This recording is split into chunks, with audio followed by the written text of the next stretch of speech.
Kemudian ain jinasab, kemudian ini dari amalan. Yang keempat lah baru sihir.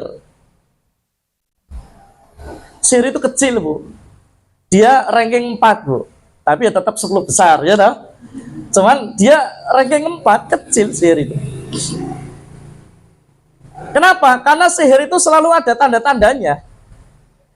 Selalu ada tanda-tandanya, dan tanda itu bisa diketahui. Contoh,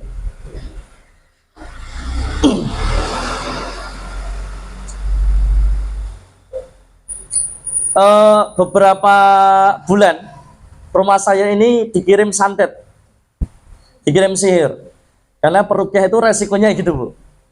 Banyak nangani kasus sihir, kasus santet, pasiennya sembuh, yang dukunnya nesu.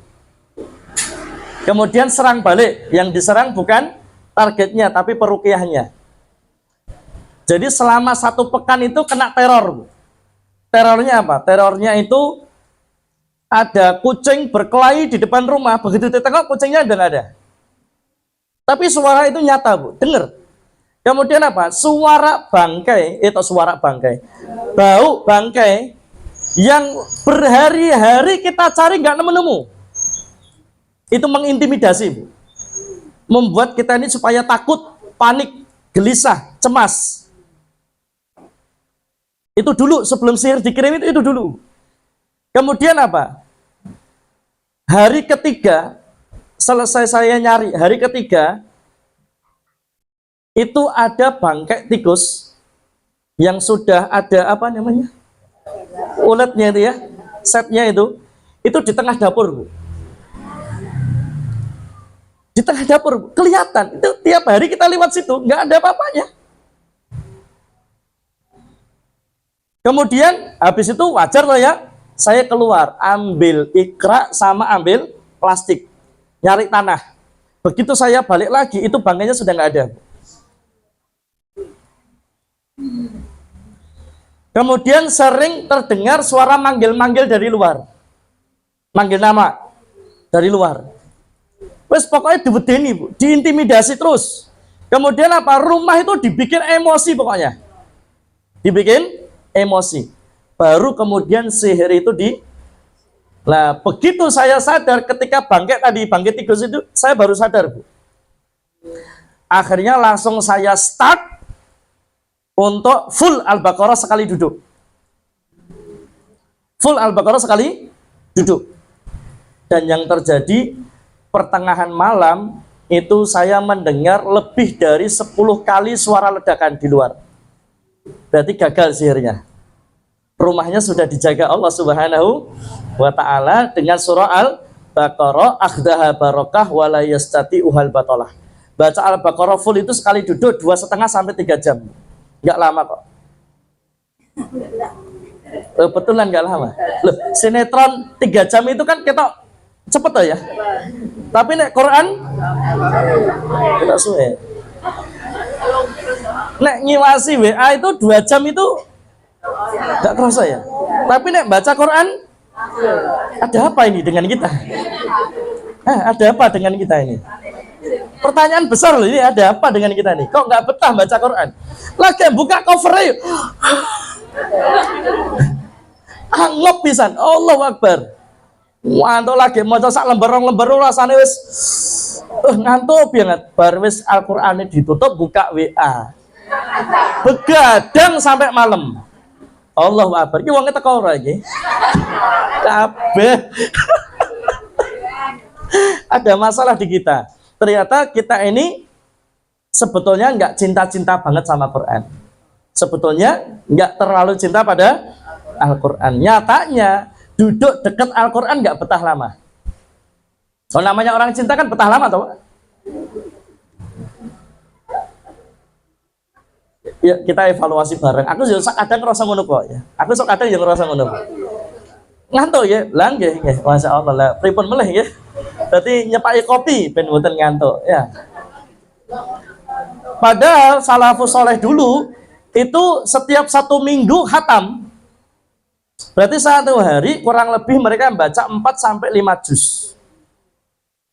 Bahkan kalau levelnya Imam Syafi'i itu kalau Ramadan bisa khatam sehari 3 kali. Mungkin saya dibayangkan jenengan mah mumet man. Ade maca sak juz we sedina. Dat nyengok ya, akeh date pakai nyenge. Allahu Akbar ya. Allahu Akbar ya. Ingat jangan kalah sama setan. Nek jenengan baca Quran, itu kan nanti setannya terusir, Bu. Maka setan itu akan ganduli apa ini? Niup-niup ben ngantuk. Jadi nek jenengan ngantuk jangan dituruti. A'udzubillahi minasyaitonirrajim. Gitu, Bu. Malah tambah ngantuk ya. Repot. Nek jenengan baca Quran ngantuk, pegang matanya, doa. A'udzubillahi minasyaitonirrajim, buang. Bismillah, jadi nggak ngantuk. Kenapa? Itu dari setan. Itu dari setan. Sihir ya, Bu ya. Ada nggak sihir? Ada banget. Ada banget. Ada puluhan ayat dalam Quran bicara tentang sihir. Bahkan ada sihir untuk memisahkan suami istri. Dalilnya Al-Baqarah 102. Wattaba'u matatlu syayatinu ala mulki Sulaiman wa ma kafara Sulaimanu walakinna syayatina kafaru yu'allimunan nasa sihr wa ma unzila 'alal malakaini bi Babila Haruta wa Marut ila akhir ayat. Jadi nek wong ora percaya karo sihir, wah berarti ora percaya karo ayat Allah. Nabi Muhammad saja kena sihir. Lah kalau Nabi Muhammad kena sihir, apa mana adik-adik ini gini? Apalagi kita ini. Oh Nabi Muhammad saja kena sihir kok. Ya, hati-hati. Ya tetap hati-hati. Banyak doa dan banyak zikir. Terus apa lagi? Jin fasik atau ini jin fasik dolim. Jin fasik dolim.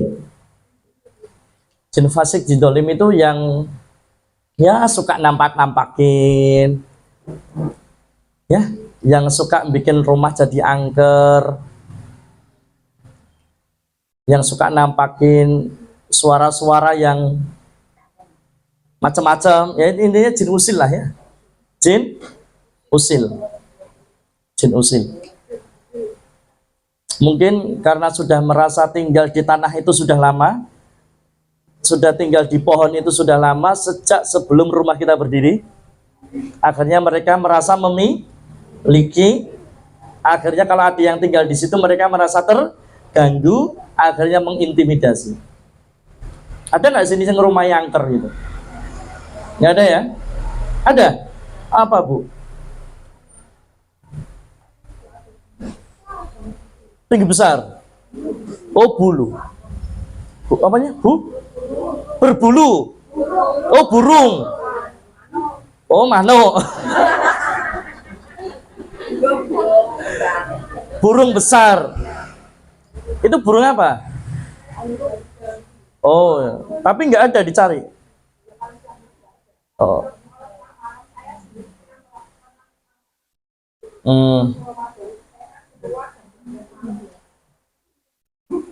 Oh sering ada gitu. Oh. Tapi belum ketemu ya.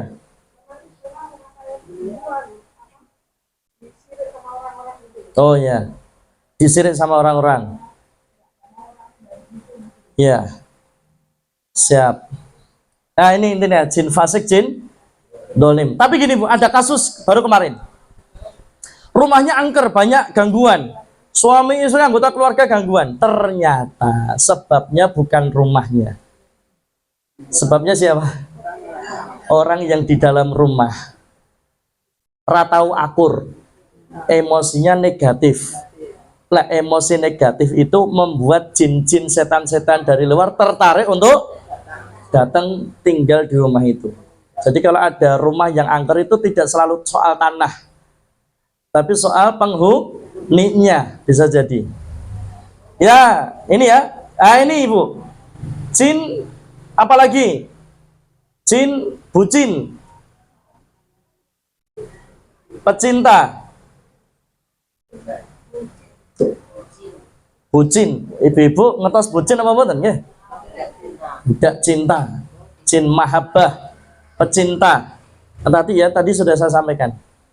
Gampang sakit, susah nikah, ta'aruf gagal terus, gampang sakit-sakitan, mimpinya sering mimpi buruk, sering rep-rep atau tindihan, terkadang mimpi bersetubuh dengan yang dia kenal atau yang enggak dia kenal. Kemudian ada yang aneh juga, yang pernah kami tangani di Pasar Kliwon. Ta'aruf selalu gagal, ta'aruf selalu gagal. Ternyata salah satunya, jadi ketika ada orang yang nador tahu ya, dibuka cadarnya, itu wajahnya seakan-akan penuh dengan jerawat. Padahal nggak ada jerawatnya. Akhirnya apa? Begitu nador itu laki-laki jadi mundur lagi. Jadi wajahnya itu dibikin jelek, banyak jerawatnya, dan auranya dibikin gelap. Ini jin bucin, jin pecinta. Ya.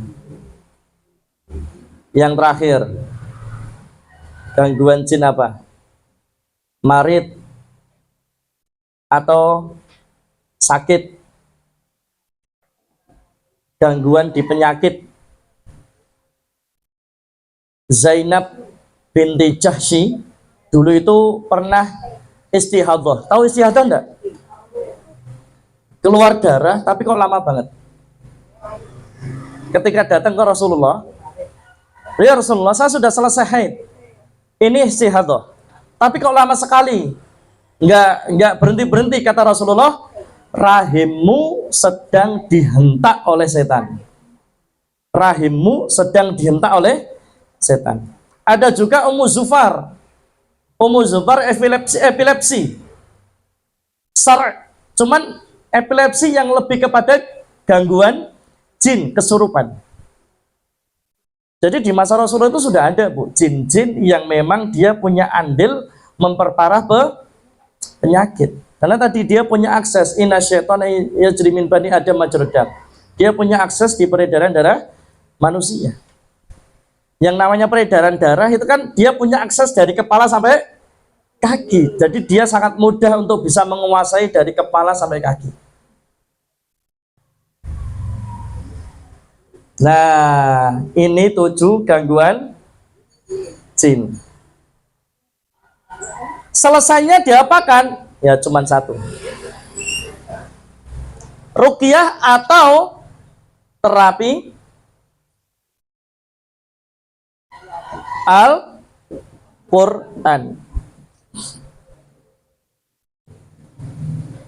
Ruqyah atau terapi Quran. Nah, nanti panjenengan Jumat istiqomah saja datang. Nanti saya mau bikin ada sesi waktu untuk kita praktek ruqyah. Terutama nek panjenengan punya saudara yang sakit kanker, tumor, jantung, lambung, usus. Kalau stroke bisa dibawa ke sini enggak kira ya? Susah ya kalau stroke bawa ke sini ya. Kemudian yang biasanya jin yang bisa memperparah penyakit itu penyakit-penyakit yang kaitannya dengan apa? Psikosomatik. Penyakit yang ada kaitannya dengan mental atau psikis. Asam lambung itu bukan hanya gara-gara makanan. Orang itu kalau mikir berat, mikir nemen, asam lambung bisa naik. Kenapa? Karena stres itu meningkatkan oksidasi. Stres itu meningkatkan oksidasi, radikal bebas yang ada dalam tubuh kita. Nah, karena ini meningkat, maka akan bisa memicu banyak penyakit. Jadi yang paling bisa meningkatkan oksidasi atau radikal bebas dalam tubuh kita itu stres. Cuman biasanya nih ibu-ibu konsultasi ke dokter, dokternya bilang, Bu, jangan stres, jangan mikir berat-berat. Ibu-ibunya protes. Mosok urip kok ora mikir. Loh ini ya. Dikandani ngeyel ya toh? Dikandani ngeyel. Masalahnya itu bukan mikir berat, masalahnya mikir berat ning atine ora tenang.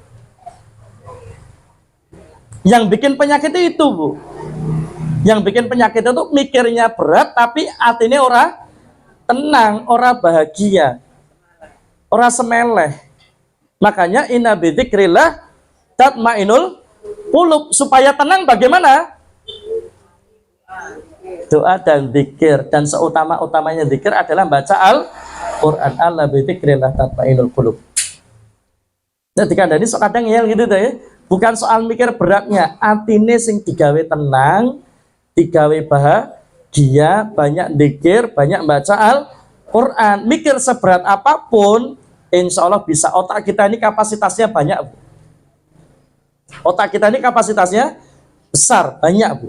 Yang dipikir Rasulullah juga berat. Setiap kita mesti mikir berat. Ini kan kelihatan wajah-wajah banyak masalah ini.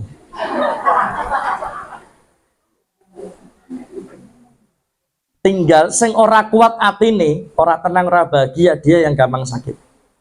Tapi nek dia tetap tenang, bahagia, insya Allah kuat dia untuk memikirkan beban berat itu. Ya toh? Gitu jamaah yang dirahmati Allah SWT. Ada yang ditanyakan? Silakan.